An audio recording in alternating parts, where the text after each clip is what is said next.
NDA కూటమిపై Narendra Modi చాలా గొప్పగా చెప్పాడు.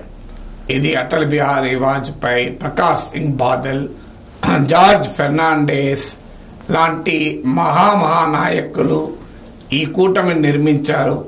అందువల్ల ఈ కూటమి చాలా ఐక్యంగా ఉంటుంది. ఈ కూటమికి దేశ ప్రయోజనాలే తప్ప రాజకీయ ప్రయోజనాలు లేవు.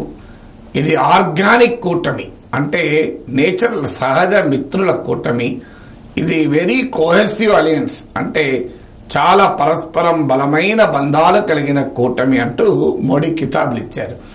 ఈ మాటలు విన్న ఆ కూటమిలో అక్కడ కూర్చున్న భాగస్వామ్య పక్షాలు కూడా ఏంటి మోడీ ఇంత కొద్దిగా ఎక్కువ మాట్లాడతలేడం మన గురించి అని అనుకుని ఉంటారు.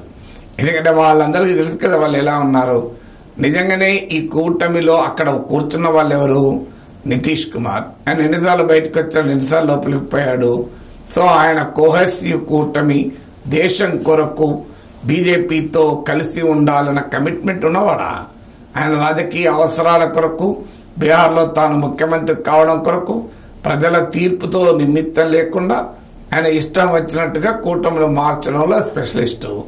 నితీష్ కుమార్ ఎదురు పెట్టుకొని ఇది చాలా కోహెసివ్, పరస్పర అనుబంధం, బలమైన అనుబంధాల ప్రాతిపదిక పైన ఏర్పడిన ఒక సహజ మిత్ర కూటమి, ఒక ఆర్గానిక్ అలయన్స్ అంటే నితీష్ కుమార్ నవ్వుకోడా, నేను ఎదురుకున్నా కూడా ఇట్లా మాట్లాడుతున్నాడు ఏంటి మోడీ అని. ఇక ఇంకో ఉన్న వాళ్ళు ఎవరు? చంద్రబాబు నాయుడు.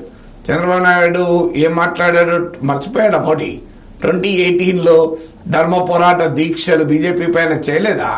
వాస్తవంగా 2019లో ఓడిపోతాడని అనుమానంతో చేశారు కదా. ఇవి 2029లో బీజేపీ ఓడిపోతుందని అనుమానం వస్తే తెలుగుదేశం పార్టీ బీజేపీతో ఉంటుందా?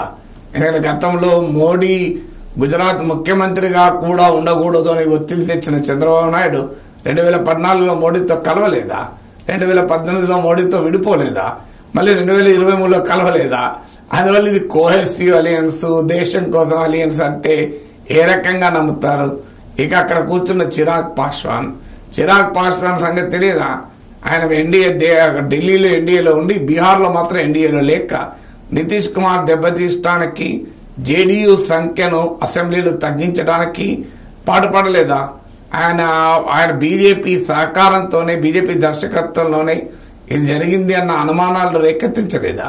ఇదే నితీష్ కుమార్, ఇదే జేడీయూ ఆరోపించలేదా? మా కూటమిని కూడా చీల్చడానికి బీజేపీ ప్రయత్నిస్తోంది, అందుకే నేను బయటకు వస్తున్నాను అని నితీష్ కుమార్ అన్న మాటను మర్చిపోయారా? ఇక ప్రకాష్ సింగ్ బాదల్ లాంటి వాళ్ళు, వాజ్పేయి గారు లాంటి వారితో కలిసి ఈ కూటమి ఏర్పాటు చేశారన్నారు. ప్రకాష్ సింగ్ బాదల్ కొడుకు నాయకత్వంలో ఉన్న అకాలీదళ్ ఇప్పుడు ఎన్డీఏలో ఉందా? ఈ మధ్య పొత్తు కోసం బీజేపీ అకాలీదళ్ మధ్య చర్చ జరిగితే ఆ చర్చలు ఫెయిల్ అయి అకాలీదళ్ వేరుగా, బీజేపీ వేరుగా పోటీ చేయలేదా?